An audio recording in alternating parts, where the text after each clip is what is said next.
Hey guys, how's it going? Been waiting to sit in this chair, talk about this movie for the last 4 years. Avengers Infinity War just dropped last night, and I saw it on absolutely no sleep whatsoever because it came so close to the deadline of me wanting to finish my showcase that I worked through the night, 15 hours of straight recording and editing and setting up Patreon and making sure my site was launched correctly and so many other things that were all happening on the same day before ultimately seeing the biggest cinematic event of all time, Avengers Infinity War Part 1 of this massive culmination of these two films to wrap up the vast majority of the Marvel Cinematic Universe before we find out what's on the other side of life. So this is going to be incredibly general and incredibly disjointed because one, I don't have any notes. Two, like I said, I saw the movie on no sleep.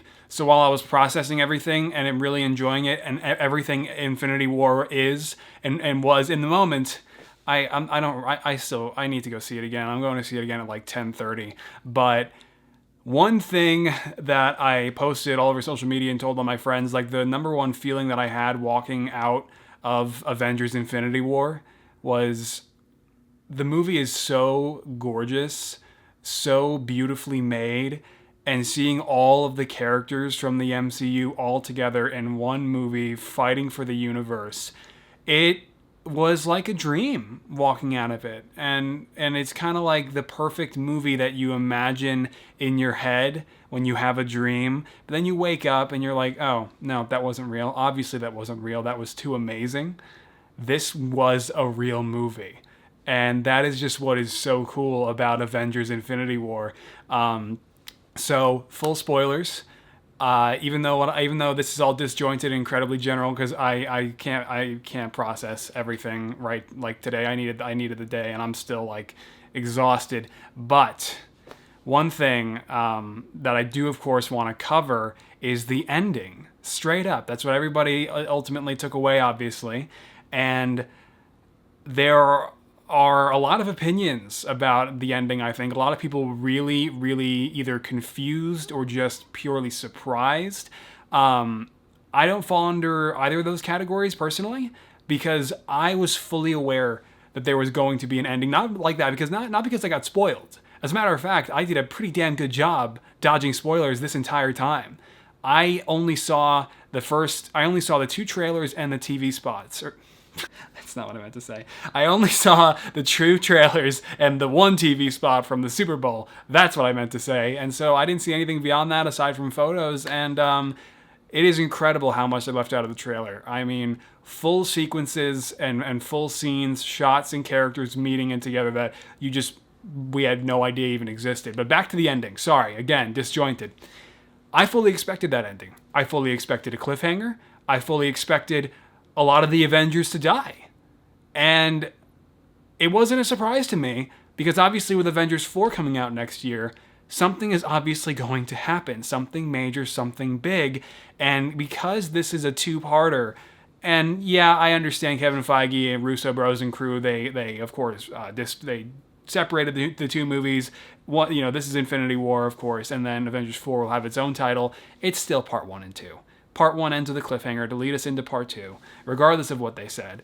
And so I think ultimately everybody who was erased from existence will come back.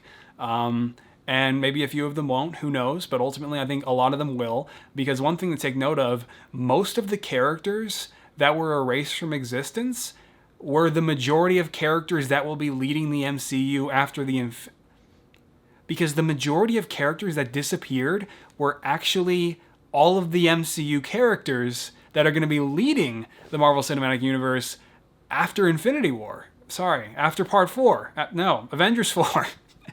And so I think the original Avengers will obviously do their utmost to bring back all of the rest of the Avengers and reverse what Thanos has done to the universe, killing trillions of people.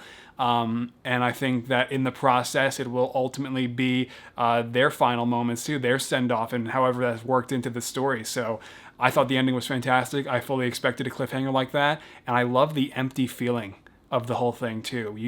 The music cuts and everybody starts disappearing out of nowhere. These iconic characters just disappearing into dust, and it was just this just really empty moment, and obviously very deliberate. You can hear the wind suddenly around them as everybody's just gone, and just an incredible sequence. Shortly before that, obviously, when Wanda attempted to destroy the Mind Stone herself and kill Vision, what a powerful scene. I mean, again, when I say shot beautifully, I mean that sequence, how Thanos then uses the Time Stone in such a perfect way to, unfortunately, of course, ultimately kill Vision, but to then take the Mind Stone, and then Thor coming in with the Stormbreaker, thinking he's ended it all, and then Thanos does the iconic move, snaps his fingers, and everything that happens.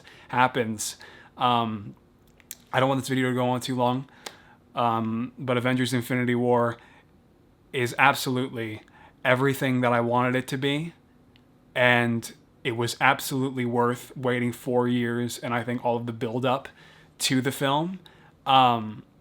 Of course, I don't have blinders on anymore. Like, I used to just kind of love everything or in the earlier days.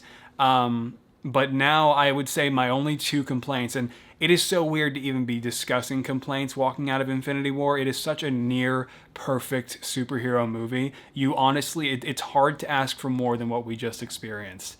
But I feel like it starts very quickly.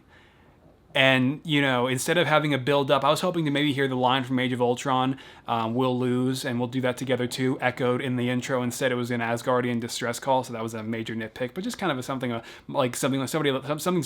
somebody would, like me would say. I don't know how many times I just stuttered there. But because it would have been really cool to then, hear the echo of that scene and then shoot straight into the Thanos scene where he, of course, ultimately kills Loki and Heimdall. That was brutal. I was not expecting that. I thought Loki and I thought Loki was definitely going to die. I without spoilers, I could tell. He wasn't seen in any scenes beyond the photos and the shots we've already seen. Everything we've seen of Loki related to Infinity War, he's been in the same room. I knew he was going to die. It was the end of Loki's story, especially after Ragnarok, when him and Thor kind of finally made amends once and for all. It was the end of Loki, and so to finally end his iconic and incredible story from the first Thor film through the Avengers, the Dark World, Ragnarok, now, it was a really brutal and horrible ending for him, but necessary, and I thought that they handled it pretty well. Heimdall being impaled by Thanos, I think it was with Heimdall's own with Heimdall's own Bifrost staff, which is really sad to watch. Heimdall did not deserve that. One question I think a lot of people obviously have: where was Valkyrie and Korg in all of that? Sorry, you'll have to excuse the snorting puppy. My mom went into surgery yesterday, and she's having separation anxiety. But where were they in that entire assault? They must have escaped somehow. They'll probably write it into the next Thor film. So I love that. I love Peter Dinklebot's. If any Destiny fans out there, Peter Dinklebot's role as the giant dwarf. I thought that was fantastic and a really cool idea, and I figured he was going to play a character like that, and I never for really a second thought that he was Corvus Glaive. Speaking of Corvus Glaive and the Black Order, they were meaningless. Ultimately, everybody trying to tell me they're going to be just like they were in the comics. They're going to be really incredible characters, all these really incredible abilities that you're going to take notice of, and they're going to mean a lot, and they're going to pretty much what I expected. It wasn't, it wasn't like they even knew Gamora or Nebula, or like they truly were the siblings and the sons and daughters of Thanos. Obviously they were, but they didn't seem to share the same connection to Gamora and Nebula that I was kind of hoping. Even though they are very separate characters, and it makes sense. They looked incredible as expected, absolutely fantastic. I mean, just it was so cool. Them and of course all the Outriders, which were just vicious creatures.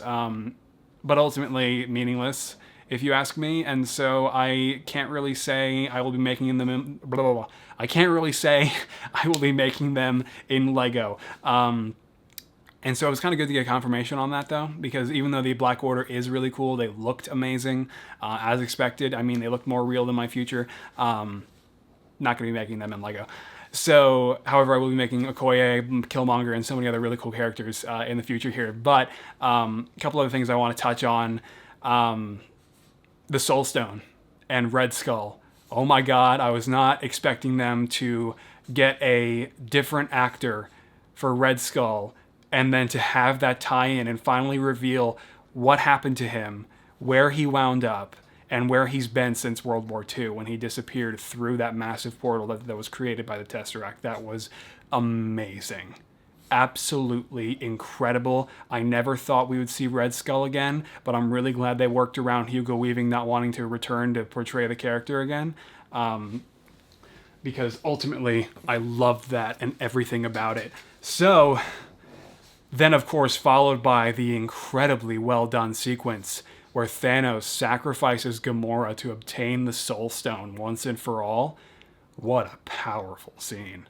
I mean, so many scenes like that in Infinity War that just pulled at your heart. Scenes like Peter not wanting to die as he's watching, as he knows he's being erased from existence. And then it happened to him like the slowest out of all of them. I mean, again, and Thanos actually, I knew he would be the best MCU villain. It's hard because Loki is such a contender to that title, and Killmonger sort of too. But I think if I were to rate all the MCU villains, I would definitely at this point go Thanos, Loki right up on his back. I mean, right there next to Thanos, and then Killmonger as a close number 3. Just 3 incredible villains now, and Thanos, Josh Brolin, I can't imagine anyone else playing Thanos. I'm so glad Josh Brolin turned down the role of Batman and inevitably wound up being Thanos, because my God, was he so perfect. So perfect. Everything I wanted Thanos to be as a character. Yes, we didn't get to see his personal backstory. Yes, we didn't get to see a whole lot of Titan, but we saw enough, we know enough to where we didn't need all of that. And my God, and the CGI, so impressive. I mean, Thanos has changed practically every time we've seen him in the MCU. Obviously, I think now we are at the final iteration of him, but oh my God, did he look so real? And Thanos he was in the movie like the most. You wonder how much that cost. Thanos as a character, worth it, but my God. But other than that, the Guardians meeting Tony, Peter, and Doctor Strange on Asgard. Doctor Strange himself meeting Tony in New York, and the initial invasion again of the ship sent down by Thanos to take Doctor Strange and the Mind Stone. The entire fight in New York in the first act, just incredible. Just absolutely incredible. One feeling that I had watching that scene, it was almost like, it kind of gave me the same feeling as Lego Marvel superheroes. Like all the Marvel characters now in their prime fighting in New York like any other day, like a regular day. No setting up, no development, because that's another thing that I really felt a lot too, pretty heavily in Infinity War, is nothing is being set up. Of course. Okay, so wait.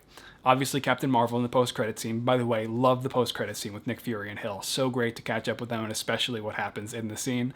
And then, of course, you also have to consider, they're setting up Avengers 4 with what happens at the end. So yes, ultimately, at the very end, things are obviously set up. But throughout the movie, there are no characters that are developing into anything else. There are no side characters that have yet to come full circle. There is no storyline that has not from the past been concluded in Infinity War. Vision is with Scarlet Witch now. They finally brought that full circle. The Avengers are no longer as divided because of this now, because of Infinity War. It's just every MCU character, all the Marvel characters that we've been waiting to see together. Not just the Avengers, but the Guardians and Doctor Strange and everybody from Wakanda. We're just finally here. Like, we made it. The Marvel Cinematic Universe after Avengers 4 will be complete. Everything that we've been building up to this point, every setup. I mean, Kevin Feige and the Russo Bros were not joking when they said practically everything would come full circle in Infinity War. I mean, it's not like you have Carl Mordo showing up to wreak havoc. You know, his story is still ongoing. You know, things like that. But just so much that there was just so much wrapped up in Infinity War, so many plot lines and loose ends like that. And then when they finally brought out Red Skull as well, I was like, oh my God, this is just... It was Infinity War is a near perfect movie. I just... to finally be sitting here and talking about it is really cool, because we've been waiting to see this movie since 2012, when the first rough version of Thanos with the very pale more humanoid hand. When I say that, I mean like smaller hand, you know, pressing down on his throne, and then he turns to the camera and it's a unnamed actor. I mean, the actor is named, I'm just forgetting him. But now we're finally here, you know, 6 years later, and this has happened. And there's so much more that I would love to cover. You might notice that throughout this video I've been a little bit tired still, because even though I actually got a full night's sleep, I don't know, man, I'm just not used to pulling like legitimate all-nighters. I usually only do it like once or twice a year. This was one of those times for this year. So I don't know, it still kind of feels like I didn't sleep, but I did. Anyway, but yeah, just to finally be here at the culmination of the Marvel Cinematic Universe, 19 movies, it was surreal. It was everything I was hoping it to be. And after Avengers 4, so much more. And I cannot wait to see how Captain Marvel comes in to help Tony reverse all of this, because I'm guessing she's going to be involved to some degree with that. But wow, is it cool to finally see the Marvel Cinematic Universe reach this point. There's so much more I could talk about, so much more I could cover, so much in this movie that was just absolutely mind-blowing and incredible. But I'm going to get some food. And I also have a showtime at 10:30. I'm going to go see my mom in the hospital before then. So I could sit here talking for an hour or two, but I can't. I'm thinking about doing that though, because, and actually I will do it, because dude, it is, even though I don't know a whole lot about movies, you know, when it comes to like making movies and you know, it's difficult for someone like me to speak on the process of what it took all the actors to perform their roles throughout the MCU, and so many other film related things that I feel like I'm in no position to necessarily comment on. But at the same time, I'm also kind of coming to the realization that no one cares. Like, we're all fans. And so I think I'm finally going to allow myself to just start a podcast, call it probably the MGF podcast, really soon here, where I'm probably going to sit down with some friends, figure out how the hell how the hell podcasts are made, get one started, because I have some amazing conversations with my friends where we can talk literally for 5 hours on end and not even notice the time. So I would like to at least share an hour and a half, 2 hours of that with you, whether it be bi-weekly, one day weekly. It's something that I'm honestly considering doing.